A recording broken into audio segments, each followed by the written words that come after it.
Dengan harga Rp195 miliar. Meskipun ada iklan penjualannya, tapi SPBU ini... Apakah memang bisnis SPBU sudah tidak lagi menguntungkan? Program Retail Makeover Stasiun Pengisian Bahan Bakar Pertamina Umum MT atau Haryono turut SPBU. menjelma Hingga saat ini sebanyak 1.791 SPBU di seluruh Indonesia telah menjalani pemilu SPBU.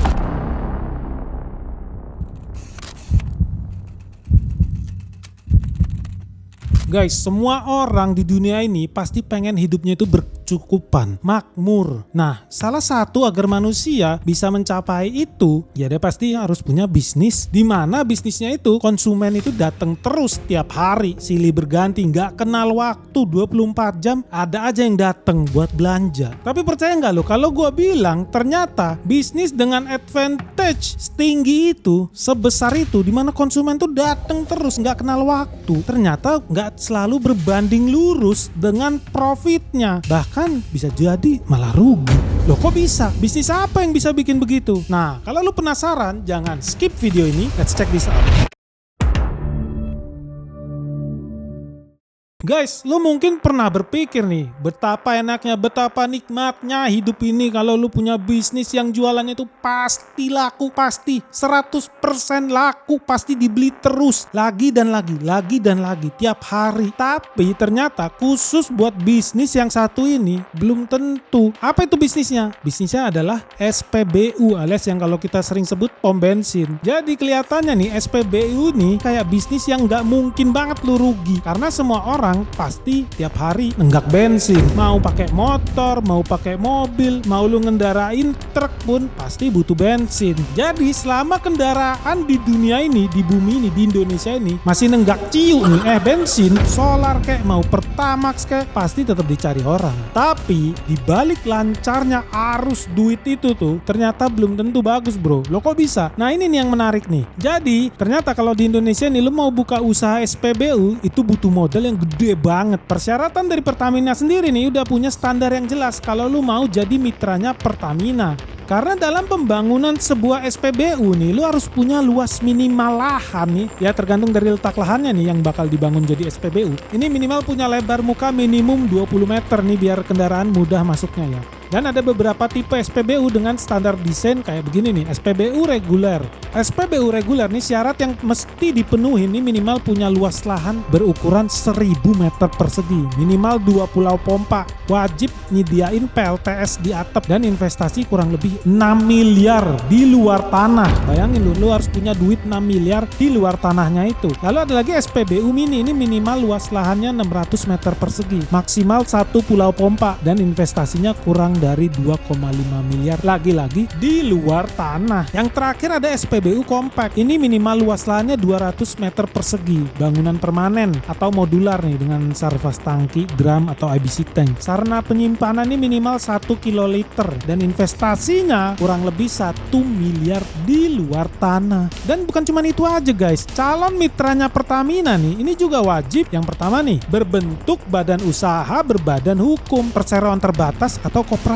Calon mitra Pertamina juga harus mempersiapkan banyak dokumen kayak KTP, NPWP, ya dan lain-lain lah. Untuk SPBU reguler nih, akumulasi rekening saldo minimal 2 miliar. Sementara untuk yang mini dan compact tadi, itu akumulasi rekening saldonya minimal 1 miliar. Nah bahkan harus ada minimum deposito itu sekitar 3 miliar rupiah. Ya jelas dari sini aja kita udah lihat, gak semua orang di Indonesia ini punya duit miliar-miliar. Jadi emang berat banget nih kalau lu mau jadi calon mitranya SPBU Pertamina. Ini masih calon ya. Apakah udah selesai nih sampai di situ doang? Persyaratannya cuma segitu doang? Enggak, masih ada hal lain nih kayak persetujuan prinsip berupa verifikasi lapangan, kelengkapan dokumen, penerbitan persetujuan prinsip sama kelengkapan dokumen administrasi. Setelah itu semua calon mitra nih harus melakukan pembayaran initial fee yang pastinya nggak kecil. Dan setelah review gambar detail SPBU lu disetujui nih desainnya kayak mana, barulah pembangunan SPBU punya lu baru bisa dibangun nih, baru bisa dilakuin. Dan semua proses ini pastinya makan waktu yang lama, bisa berbulan-bulan, sementara duit lu udah ketahan yang jumlahnya juga nggak kecil, miliaran. Kalau lu buka bisnis lain, bangun franchise lain, ini udah jalan bisnis ini, nggak perlu nunggu semua itu. Dan perlu lu ketahui nih, labanya SPBU itu hitungannya bukan bensin yang terjual liternya berapa itu jadi profit lu. Enggak gitu hitungannya. Hitungannya itu volume BBM yang terjual dikali margin bersih per liter, baru ditambah laba-laba bisnis non BBM punya lu, dikurangin seluruh biaya-biaya SPBU. Jadi pendapatan yang masuk ke pemilik SPBU nih hanya margin tertentu dari setiap liter, bukan keseluruhan nih. Kalau lu jualan seliter, lu cuma dapat margin tertentu aja. Jadi misalnya nih, ada orang datang beli bensin 5 liter. Harganya kita anggaplah pukul rata 10.000 seliter, berarti jadi dia beli 5 liter ya dia bayar Rp50.000. Nah, netnya SPBU itu kita anggap dia dapat Rp300 lah per liter. Kok kecil banget ya? Emang ini berdasarkan catatan dari DPP Iswana Migas. Nah, marginnya itu kalau biosolar tuh Rp251 per liter. Ini 251 perak ya, bukan ribu ya. Lalu kalau pertalite itu Rp349 per liter. Bensin non subsidi nih kayak Pertamax Green, Pertamax Turbo. Nah, itu kurang lebih ya Rp577 per liternya. Jadi lu jual bensin berapa liter, jangan lu anggap dapat untungnya berapa persen. Enggak, udah ditentuin. Dapat untung lu cuma segitu. Ditentuin siapa? Ditentuin negara, ditentuin Pertamina. Nah, kita balik lagi nih ke hitung-hitungan yang tadi nih. Berarti kalau kita ambil Rp300 aja nih, kita pukul rata ya per liternya. Itu artinya SPBU itu ya dari 5 liter yang terjual tadi dibayar Rp50.000, cuma dapat Rp1.500. Misalnya nih, orang keluar duit 8 miliar buat beli tanah nih di lokasi yang strategis. Ya jelas ya kalau lu mau bangun usaha pasti cari lokasi yang strategis. Dan lokasi yang strategis harganya nggak mungkin murah, pasti mahal. Lalu kita tambah lagi biaya pembangunan, yaitu orang itu keluar 8 miliar lah buat modalnya tadi. Nah, lokasi yang strategis itu nih ya kita anggap aja dia menghasilkan laba bersih ya rata-rata Rp40 juta lah sebulan. Ini bersih ya setelah dipotong biaya-biaya lainnya nih kayak gaji pegawai, gaji operator, supervisor, keamanan, security, listrik, maintenance dispensernya, tangkinya, belum lagi kalau lahannya nyewa bukan beli. Nah, 40 juta sebulan berarti kalau setahun kita kalikan 12 aja jadi 480 juta setahunnya. Balik modalnya kapan? Ya gampang, kita hitung aja 8 miliar dibagi 480 juta. Artinya duit lu itu 8 miliar yang lu keluarin balik modalnya baru 16,6 tahun kemudian. Jadi secara operasional ya memang hitungannya lu masih untung. Lu untung 480 juta setahun. Tapi kalau lu otaknya investor, otaknya buat berinvestasi, 16 tahun baru balik modal, ya ini bukan bisnis yang kelihatan seksi ya, nggak terlalu menarik. Dan ini belum lagi kalau kita hitung ya muncul banyak pesaing nih SPBU lain yang muncul di sekitar SPBU punya kita. Ya kalau gitu gampang lah Pak, kita kasih diskon aja biar lebih menarik pelanggan. Hari ini diskon 20%. Nggak bisa bro. Ya kalau gitu harga jual bensinnya kita naikin aja biar lebih besar untungnya kita, margin kita lebih besar. Nggak bisa juga bro. Lu jangan lupa jualan bensin ini beda dengan lu jualan nasi uduk di pinggir jalan. Jualan bensin harganya ini nggak bisa kita setting sesuka hati kita. Hari ini 18.000 lah, besok 15.000. Nggak bisa gitu. Semuanya udah ditentuin sama negara, sama Pertamina. Dari harga jualnya sampai margin yang kita dapat. Artinya buat jualan bensin ini lu nggak bisa pasang strategi bisnis lu sendiri, nggak bisa. Semuanya udah ditentuin, udah pasti lu dapatnya segitu. Walaupun modal usaha lu ini miliaran, biasanya kalau lu punya modal miliaran buka usaha, apalagi sampai 8 miliar kayak tadi, itu lu udah ongkang-ongkang kaki, lu udah bos besar hitungannya. Tapi ini bukan berarti ya lu pasrah-pasrah aja ya ngelihat harga margin udah ditentuin. Masih ada jalan lain buat lu cari cuan di pom bensin punya lu itu. Ada satu sumber cuan lain nih yang namanya NFR alias non-fuel retail. NFR ini apa? Simpelnya NFR ini semua bisnis di area SPBU yang nggak jualan bensin. Ya kalau lu sekarang ke pom bensin ini pasti lu bisa lihat kadang ada minimarket, kadang ada kafenya, coffee shop, bahkan kadang ada juga yang punya restoran atau bengkel. Lu bisa beli oli di situ, ganti oli. Bahkan ada tempat cuci mobil. Bahkan kadang-kadang juga ada orang karena di situ trafiknya tinggi, ada juga orang-orang yang coba nawarin produk-produk mereka di situ. Jadi, karena marginnya jual bensin ini relatif tipis nih ya, pengusaha SPBU harus putar otak. Mereka nggak bisa cuman berharap dari jualan bensinnya doang. Nah, disinilah mereka harus berstrategi. Dimana di NFR ini? Kenapa? Karena trafik SPBU ini pasti gede banget, pasti rame terus.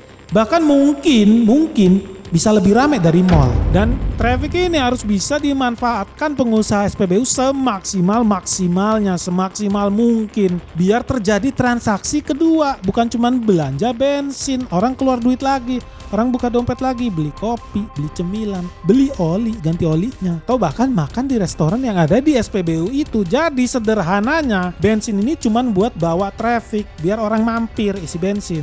Sementara buat monetasi, ini datangnya dari NFR ini. Bahkan Pertamina sendiri ini juga terus dorong pembangunan bisnis NFR ini di kawasan-kawasan SPBU. Makanya sekarang SPBU itu diarahin bukan cuman buat halo guys, ngeri banget ini guys. Market terus-menerus nyungsep, merah membara dan crash di mana-mana. Nah, buat teman-teman yang merasa bingung nih gimana cara melewati navigasinya nih, peperangan yang terjadi di Iran bentar lagi buka cabang di Asia. Kalau lu nggak siap guys, lu jangan kaget kalau lu harus berpisah dengan harta kekayaan lu. Nah, terus gimana kalau teman-teman yang masih belum tahu dan belum tahu gimana caranya bersiap menuju dunia yang makin kacau ini? Jangan sampai lu investasi lu terganggu. Segera gabung di Benix Investor Group. Karena apa yang terjadi di market crash hari ini, merah membara, sudah gue share dari tahun lalu. Dan hari ini semua berjalan sesuai skenario yang gue ajarin. So buat teman-teman yang pengen tahu gimana caranya cari cuan ya di era perang dunia 3 ini, segera daftarkan dirimu sekarang juga hanya di www.benix.id. Karena cuma di sini ya kita bakal ajarin lu gimana cara investasi yang benar.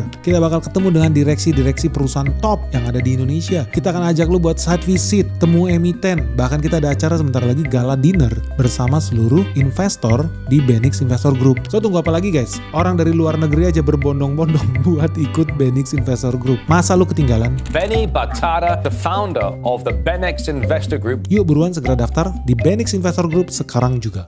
SPBU itu diarahin bukan cuma buat ngisi bahan bakar, tapi juga harus bisa jadi pusat aktivitas komersil. Jadi di atas ring yang namanya NFR inilah pengusaha SPBU ini diharapin sama Pertamina buat saling berkompetisi di sini di NFR ini, bukan di jualan bensinnya. Nah sekarang nih kalau hitungannya udah ngelibatin NFR, ya hitungannya udah jadi beda lagi. Kalau kita ambil angka yang tadi nih, di mana modalnya 8 miliar. Laba bersihnya 40 juta per bulan. Nah terus balik modalnya kapan tadi? 16,6 tahun baru balik modal. Nah kalau dengan asumsi NFR ini bisa ngasih tambahan laba bersih nih sampai 50 juta per bulan. Berarti total laba bersihnya naik nih dari tadinya 40 juta per bulan jadi 90 juta ya, karena 40 plus 50. Jadi lu punya laba bersih sekarang jadi 90 juta per bulan. Yang berarti dalam setahun ya tinggal dikali aja 90 juta dikali 12. Jadi sekarang lu punya laba bersih 1,08 miliar per tahun. Waktu balik modalnya sekarang jadi berapa? Jadi lebih singkat. Hitungannya gimana? Gampang, 8 miliar dibagi 1,08 miliar. Hasilnya sekarang lu balik modal yang tadinya 16,6 tahun, lu potong lebih dari setengahnya jadi 7,4 tahun aja. Yang artinya apa? Artinya keberadaan NFR ini secara asumsi nih, ini bisa mangkas waktu balik modal lu pengusaha SPBU sampai sekitar 9 tahun. Ini luar biasa banyak nih, potongan waktunya luar biasa banyak. Lu jadi lebih cepat balik modal, lu bisa buka usaha SPBU lain atau buka usaha lain. Tapi sebenarnya nih guys ya, mau SPBU itu untungnya lama kek, cepet kek, nggak ada bedanya buat kita semua. Kita semua nih, warga Indonesia, rakyat Indonesia ini tetap rugi. Kenapa? Karena sampai saat ini nih, biar mobil bensin lu, motor bensin lu, truk bensin lu itu bisa tetap jalan, pemerintah itu harus keluarin dana yang luar biasa besar buat impor BBM. Bahkan nih baru-baru ini nih, Prabowo itu dalam pidatonya dia itu mengatakan kalau negara kita ini gelontorin dana sampai 30 miliar dolar per tahun. 30 miliar dolar itu berapa? Pak, itu setara sama 535 triliun rupiah per tahun. Cuman buat biar mobil lu bisa nenggak BBM. Padahal nih kalau Indonesia mau ngurangin ketergantungan kita nih sama BBM impor, ada jalannya. Salah satunya nih kita mempercepat peralihan kita menggunakan kendaraan listrik. Kenapa harus kendaraan listrik? Padahal Indonesia sebenarnya punya sumber energi yang sangat besar di dalam negeri yang bisa jadi energi kita buat jalanin kendaraan-kendaraan kita, mobil-mobil kita, motor kita. Apa itu? Batu bara. Di tahun 2025 aja Indonesia itu produksi sekitar 790 juta ton batu bara. Dan sekitar 32% produksi batu bara kita itu digunakan buat kebutuhan domestik. Salah satunya termasuk sektor listrik, kelistrikan. Dan sampai sekarang batu bara itu masih jadi sumber terbesar pembangkit listrik Indonesia. Jadi kalau kita bandingin dua data ini nih, antara impor BBM dengan produksi batu bara di dalam negeri, ini jelas banget bahwa teramat sangat bodohnya kita kalau kita itu masih terus-menerus memilih nenggak bensin ketimbang mobil listrik. Udah polusinya kita hirup, bikin otak mampet, duitnya diangkut ke negara lain, buat majuin negara lain. Kalau kita mau maju nih, jadi negara maju, swasembada energi transportasi ini penting banget buat kita segera realisasikan. Apalagi kalau ditambah dengan fakta kita ini negara kaya nikel. nikel. Dimana nikel itu kita semua udah tahu sekarang kalau itu merupakan bahan utama buat baterai kendaraan listrik. Nah gimana nih guys, setelah lu nonton video ini, menurut lu masih seksi nggak buat usaha SPBU di masa ini dan di masa depan lah? Nah kalau lu punya duit miliaran nih, lu masih minat nggak buat berbisnis SPBU? Atau lu justru milih bisnis yang lain? Atau bisnis yang terkait dengan kendaraan listrik? Nah lu setuju nggak guys? Kalau selanjutnya nih kita bahas bisnis apa yang bakal cuan kalau Indonesia ini berhasil shifting, berhasil beralih nih dari kendaraan bensin jadi ke kendaraan listrik. Kalau video ini tembus 24.000 likes nih guys, gua bakal bahas bisnis lain yang bakal diuntungin kalau Indonesia beralih ke kendaraan listrik. Nah, share dong pendapat lu terutama soal bisnis SPBU melawan bisnis yang berkaitan dengan kendaraan listrik. Tulis dong pendapat kalian di kolom komentar. Jangan lupa like dan share video ini sebanyak-banyaknya. Subscribe jika kalian belum subscribe. Semoga video ini bermanfaat. Salam sehat, salam cuan. Bye-bye.